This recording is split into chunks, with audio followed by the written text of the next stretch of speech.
So yes, I was instantly infatuated and fascinated with Black people because I believe that they were God's favorite. God spent a little bit more time creating them and put a little bit more love into creating them. So yes, I believed they were the superior race, and going forward in life with that mentality, I just always loved Black people. I don't mean to say this like to be disrespectful, and maybe this is, some people are gonna think this sounds dumb, but I feel like there's a deeper reason why, people of color and specifically the Black community have been relentlessly persecuted. Like, white people are obsessed with Black people. Two things. Number one, the demographic that is the most afraid. It is what we see in you and what we see you doing and how it challenges us and the fear of that. So we see Black women and we see how strong you are. We see you coming together as a community. As a white passing mixed person, I hear racist stuff all the time. It's time to expose. I am trying to get real with myself and with other white people, and it is painful work. There's a whole lot of blame toward Black people for being the cause of... They will sit there and dote on their dogs and just like really make sure they have the most pampered, amazing life possible. While conversation does not pertain to every single white individual, just hear me out. I don't know about other minorities, but personally for me, when I walk into events with almost exclusively white individuals, I always just kind of like hold my breath because... So I was raised that Black people were God's favorite and they were the superior race. And it was interesting to be raised with that mentality because I think it's different than a lot of how other white people were. Hey guys, welcome back again to my channel. In today's video, we are going to be talking about people of color and how whites personally actually react to this. Anyways, hi guys, welcome back to my channel. It's Sony and I'm back again with another mind-blowing video. If this is the first time you're tuning in, please do also subscribe, like this video, drop me your comment, and lastly, do not forget to share. So I'll just go ahead and allow you guys to enjoy most of those clips I want to roll out for you guys, and then I will come back for commentaries. So yes, I was instantly infatuated and fascinated with Black people because I believe that they were God's favorite. God spent a little bit more time creating them and put a little bit more love into creating them. So yes, I believed they were the superior race, and going forward in life with that mentality, I just always loved Black people. I always wanted to be around them. I always just thought they were the coolest people. And I was fortunate enough to grow up in a fairly diverse area. So I had many Black friends. Most of my friends were Black or people of color. And I was very quickly exposed to Black music and Black talent. Something that my mom really instilled in me was that white people were racist. White people were jealous of Black people because they were so multifaceted and multi-talented. They could sing, they could dance, they can act, they could make a house a home, they can cook, they can clean. Like, there's literally nothing that Black people can't do. Like, they are multifaceted, they are multi-talented. And it made sense to me as a little kid that, that was what racism was. It was jealousy. Let's be real. Racism 100% stems from jealousy and envy. And just, I think people who are racist usually have an insecurity within themselves that they have to spew this hatred onto to other people, because it just doesn't really make sense. Racism doesn't make sense in my eyes. I don't mean to say this like to be disrespectful, and maybe this is, some people are gonna think this sounds dumb, but I feel like there's a deeper reason why, people of color and specifically the Black community have been relentlessly persecuted. Like, I mean, just the things that happened during slavery alone, were insane. But I don't know, the more I learn about Black history and the ways that, people who literally worked in the government, like the CIA, all these different people in power were trying to ruin the Black community. And it makes me think, dude, I feel like, is there something more going on here than just racism? Because it's like, come on, you're telling me you're doing all of this stuff just because you don't like someone's skin color? I feel like, what if, I have this theory that, what if Black people have some type of superpower? Like, what if they have, I don't know, if they're just born with something very valuable that we don't really know about, but maybe, like I said, these rich people and these people in power, maybe they figured it out a long time ago, and maybe that's why they were like, oh, we have to like get rid of them, blah blah blah. I don't know. I feel like maybe they have something special that we are not taught about that is linked to them being people of color, you know? And I've seen some Black creators come on here and try to explain how special it is to have melanin in your skin and how it has all these different properties, but I don't know. I just feel like I feel like I have this theory that this goes so much deeper than maybe a lot of us realize, because I'm sorry, but I don't think you're gonna go out of your way for all these hundreds and hundreds of years to try to ruin one group of people over something as silly as, oh, their skin is a different color. Like, I feel like there's something that we don't know. I'm telling you, there's something special about them that they don't want us to know. Okay, this is just something that I've been thinking about recently, and I'm like, maybe if there are some Black creators that maybe they already made a video and I just didn't see it, I don't know, but like, I don't know, maybe this sounds dumb, like, or maybe this is like, yeah, no shit, Sherlock, but, you know, it's just something I was thinking about. I'm trying to get real with myself and with other white people, and it is painful work. There's a whole lot of blame toward Black people for being the cause of how white people treat them, and I'm trying to get to the bottom of that. I decided to take a closer look at slavery, since that's such a big topic in the United States. There has been slavery all over the world forever, and all colors of people have enslaved other colors of people for as long as we know about. But the transatlantic slave trade, in which Europeans brought African and Caribbean Black people to the United States to be free labor in the new colonies before they were really the United States, is a whole different story of slavery. Slavery historically had to do with who won and who lost a war, who was convenient, who stumbled by at the wrong time, and so it wasn't specifically race-based. So why did these white Europeans choose Black people to enslave? Because their physical differences from whites made it easier to create lies that they were biologically inferior. They invented science to defend this. It was easier to make these people who looked so different from us less human. And that lie made it easier to justify torture, rape, family separation, and death on a massive scale. And it made them, quite frankly, easier to identify if they tried to escape. The legacy didn't disappear when slavery ended. Eugenics came along and fed the racial superiority notion of whiteness, and it influenced the Nazi narrative along with the racial one. It carried over into segregation, Jim Crow, housing, policing, incarceration, education, all of that. If we're ever going to fix what's broken, we need to get curious enough to name how it got broken in the first place. White people need to get curious so we can say no more, not on my watch. They will sit there and dote on their dogs and just like really make sure they have the most pampered, amazing life possible, while at the same time defending police violence, using racist dog whistles, or even criticizing movements that promote social equality. You would think that compassion for humans and animals go hand in hand, but for many people it does not. Because ultimately they see their pets as an extension of themselves, whereas with other people who are members of minority groups, they see them as this distinct and separate entity. That's why you'll also see white people have a lot more sympathy for the white South African immigrants that came here. Their empathy only goes as far as themselves or their families, so that includes their dogs, that includes people with the same skin color as them. But the second they are asked to empathize beyond that, that's when it stops, because their hatred has consumed them, which has led to a historic pattern of white people treating their animals better than human beings. Even when they owned human beings and animals, the animals were treated. You have never been special about being a Black woman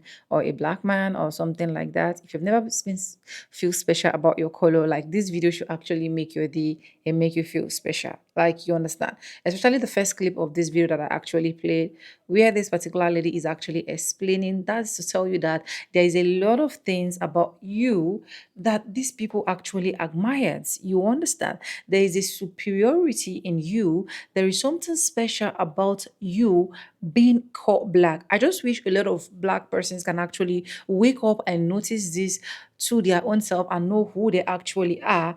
Then trust me, a lot of things is actually going to be sorted out gradually. Anyways, let me know what you think in the comment section. One thing we do here is we love to talk more in the comment section. We love to learn more in the comment section. If you think I'm wrong, if you feel I'm wrong, please feel free to like share your opinion with me in the comment section. I have a bunch of videos for you guys actually catch up. I'll just allow those clip rollouts and then I will come back with commentaries.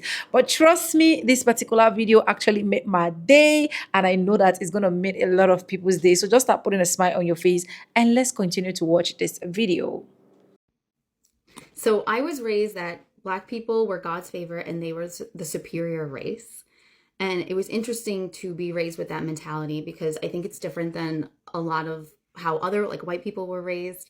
And I do believe that if more people were raised this way, the world would be a little bit better of a place and maybe we can get along a little bit nicer together.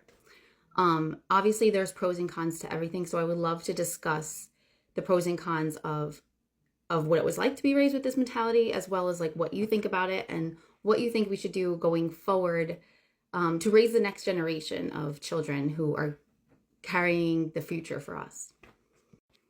So how this mentality came about, I was really quizzical and curious as a child and very outspoken.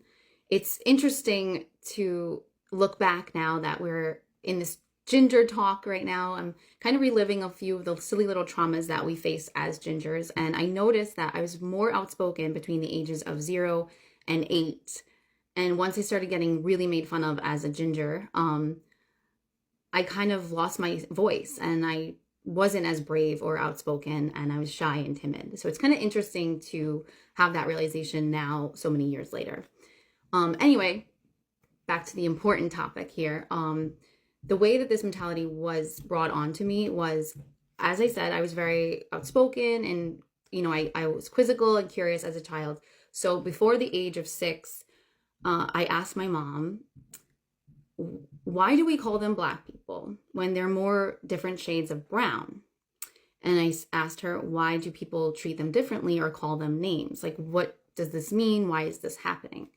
And how do you explain race and racism to a child that is under the age of 6 in a way that they can understand? Because obviously they're not going to be able to comprehend or grasp the entirety of the depth of what racism really truly is. So how do you explain that to a child? She knew that I loved my brownies and my cookies baked a little bit longer than you're supposed to because the crispy edge of the brownie was always my favorite. And I loved when the chocolate chip cookie was a little bit crispy on the outside and a little gooey on the inside. And that was the perfect way to bake the cookies and bake the brownies. So she used that analogy. And yes, it sounds crazy, but as a 4-year-old child, it made perfect sense. And she used that analogy and she said, you know how you like your cookies and your brownies baked a little bit extra? That's kind of what God did with Black people.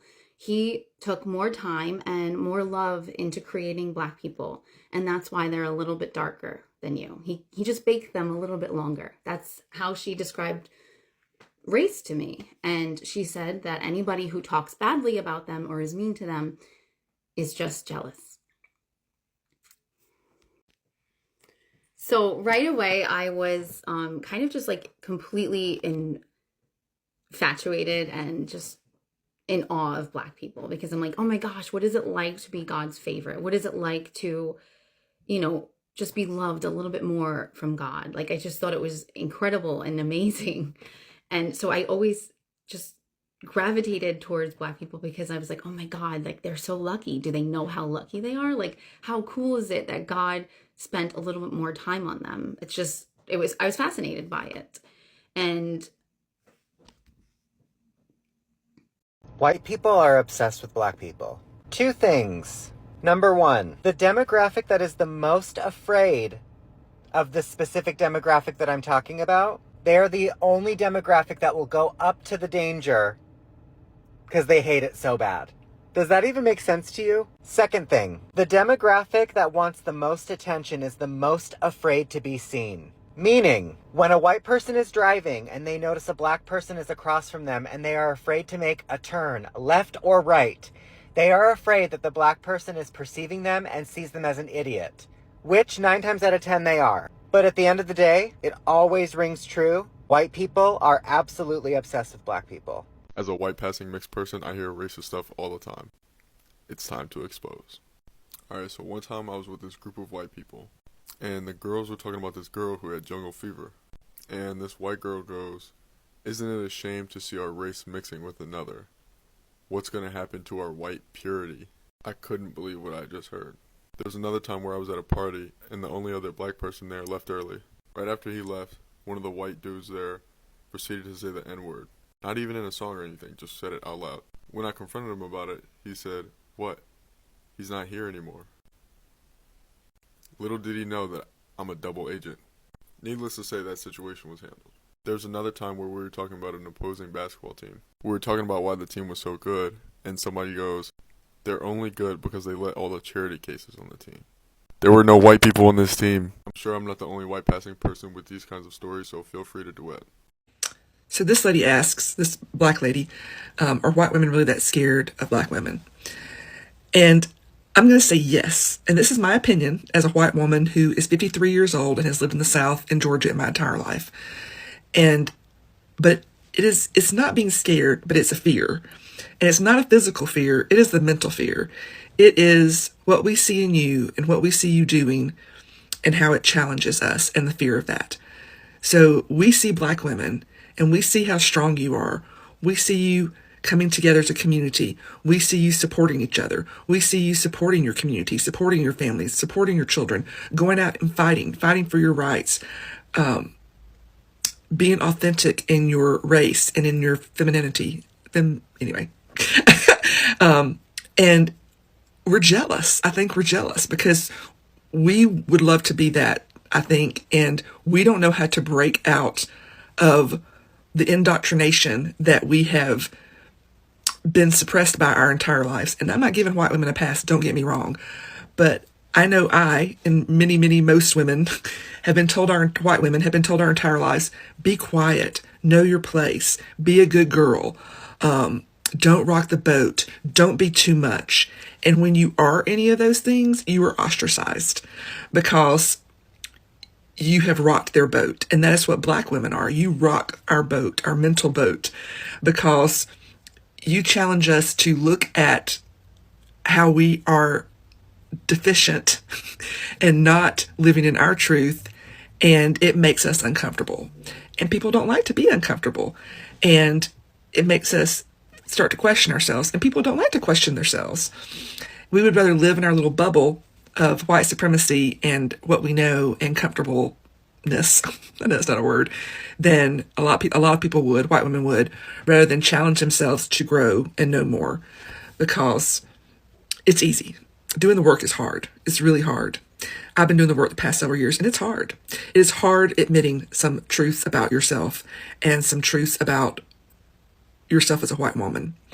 So yeah, I think that white women are scared of black women because you challenge us in that way, and a lot of us don't like it. And that's why we fear you. It's because we fear what you make us face. Hope that black people start realizing who they actually are and knowing what they really stand for. You see, this is your skin. You are unique. You are beautiful. You are every simple thing that you are.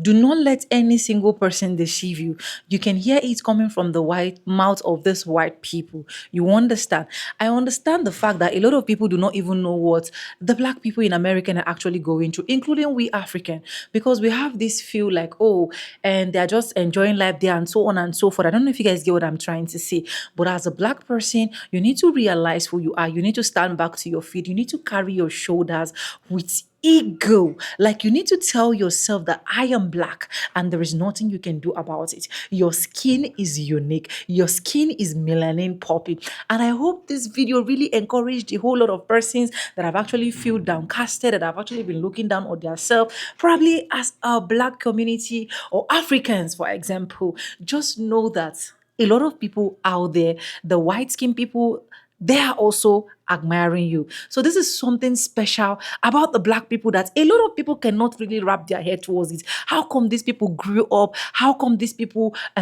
try to stand in a very stuffy situation? How come these people are able to navigate things they are not ordinarily supposed to navigate? See, guys, this video is a message to a lot of Black people. Anyways, let me just allow you guys to enjoy the rest of the remaining clips. I'll come back with commentaries because you see me, my shoulder pad is going to be more added. Now let's watch other videos and I'll come back with commentaries. Why do white people, and yes, I mean white people, have to make situations unfucking comfortable for everyone else? And while this conversation does not pertain to every single white individual, just hear me out. I don't know about other minorities, but personally for me, when I walk into events with almost exclusively white individuals, I always just kind of like hold my breath because I anticipate, which it doesn't always happen, but I do anticipate that there will be someone who does something that's a bit ostracizing for me. They, point me out and then I feel like an other. And so I hope this conversation really leads to open dialogue about what's really going on here or why it's not okay, because it's not okay.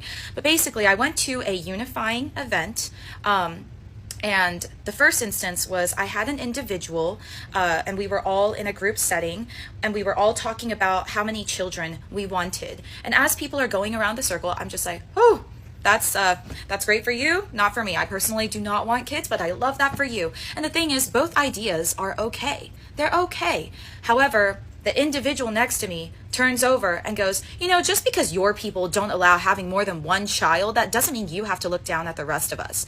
And everyone was just kind of taken aback by that statement. And we were like, and especially me, I have no idea where this level of aggression came from. It was kind of spoken in a more aggressive tone and with a disapproving face, if I may describe. And so I'm over here like, and so I look over at my friend who was directly behind them, someone that individual actually cares about in terms of their opinion. And they go, why would you say that? And they then turn around and say, hey, I'm sorry if that offended you. Are you sorry about what you said and how it's actually not okay to say things like that? And you should really consider your choices moving forward, or are you just sorry that it offended me and that I'm the one that was offended from that? Because either way, it doesn't make it okay. Anyways, I try to move past that, and then later on when I encounter two gentlemen that I had to bring news to, before I even said something when I came to their table, the first one says an entire lengthy statement in Chinese. For reference, I'm Korean. And so I just stand there and I nod my head, just listening. And as soon as they finish, I say, so I am not Chinese, but how very cool that you know how to say something like that. And I try to move forward with my statement and they interrupt and they go, well, then what are you? What am I? Like an animal, And I say, my nationality is Korean. And then I get cut off again. And then the second gentleman goes, 안녕하세요. I understood that. It is very, very poorly stated, but it is hello in Korean. And I say, oh, well, hello to you too. Very interesting how you know that. Cut me off before I can move on again. And they state, yes, because I served in the Korean War over there and I saved your people. Just like that. My people. I don't know what to say in that fucking situation. Thank you so fucking much. I'm in America now. Oh my God. Dude, I was born here. And so a spark of defensiveness came out of me and I just immediately state, oh, I was actually born here. I just visit every now and then. And several other statements were said after that, but I don't really want to go into it. And then I come back home and I tell my friend, my closest friend, who is also white, and as I'm telling them about the statements the gentlemen have made, they laugh. And I deadpan them and I'm like, why are you laughing? And they go, well, it's not that what they did was funny. It's just I'm not surprised that someone like that. I have a good understanding of who this kind of person is and why they would say something like that. You have a good understanding of what kind of people they are? And you think that that's acceptable or that's funny in some way? Or it's just, I find that minorities look at situations like this and we think we need to step up and take action to point out how this behavior is not okay. Just like how with any behavior with children, if they do something wrong, we point it out and we say it's not okay. But white individuals, having grown up in environments where it's not so bad to the point that a parent points it out and say no, that they just grow up and they just roll their eyes and they're like, oh, that's just Bob being Bob. Like the idea of boys will be boys. But I look at the situation and I'm just like, no gender, no race, no age should ever be allowed to say condescending or ignorant comments that make other people feel like they are an outsider. That behavior in general is not okay. And if we wouldn't allow our children to participate in that behavior, right? Whether it's pertaining to race or anything else, why would we allow ourselves is the real question. And I hate this next argument of, oh, why do you have to make everything about race? It's not always about race. Well, that's the thing. I didn't make it about race. They did. I felt like I was a part of a unified collective event until I was pointed out as another, as an outsider. We could have had a conversation about everything else, how beautiful the venue was, how wonderfully the event was going, all the people that we know, common interests, but instead they had to point out my race and how my race defines me. Oh my God. Oh my God. Oh my God. Oh my God. Oh my God. After watching this video, do you still need any other convention? Do you still need? Do you still need any other convention? Do you still need Sonia to come here to now tell you that, oh, this is not who you are? We are unique. We are beautiful. We are melanin popping. We are who we are. There is nothing anybody can do about it. These people are admiring us because we are so special. Sometimes these people watch and say, where are these people getting their strength from? Where are these people drawing from? Which well are these people drawing from? It is high time you hit your chest and say, you know who you are. Guys, this video is one of the best video. Like when I mean one of the best, sweetest video I have ever filmed in a long time. All of this while that I've been filming video, like this video made me see more reasons of this is why this is actually happening. This video made me see myself as what I have really, really not seen myself as. Oh my God, this is so beautiful. Let me know what you think in the comment section. Your opinions really, really, really matter to me. As someone of color, what do you see yourself as? What have you been thinking? What have you been what has been ringing in your head? You understand? Let me know in the comment section. Like I always say in my video, and I'll keep saying it, we are all one, be it white, black, green, purple, no matter what the color is, we are one. Let's always let love lead. The truth is going to come. The problems are going to come, but let's keep moving and know who we are. And when I see these kind of videos, trust me, like I do not think anything about racism. Like I do not even cross my mind towards it when I see this type of videos online, because in as much as there are a lot of people that will still say something like about the blacks, trust me, there are other white people out there that will still say good things about the blacks. You understand? They will still say good things. And I keep saying it that there is no community that do not have the advantage and then the disadvantage. So let's work on our disadvantage and run with our advantage.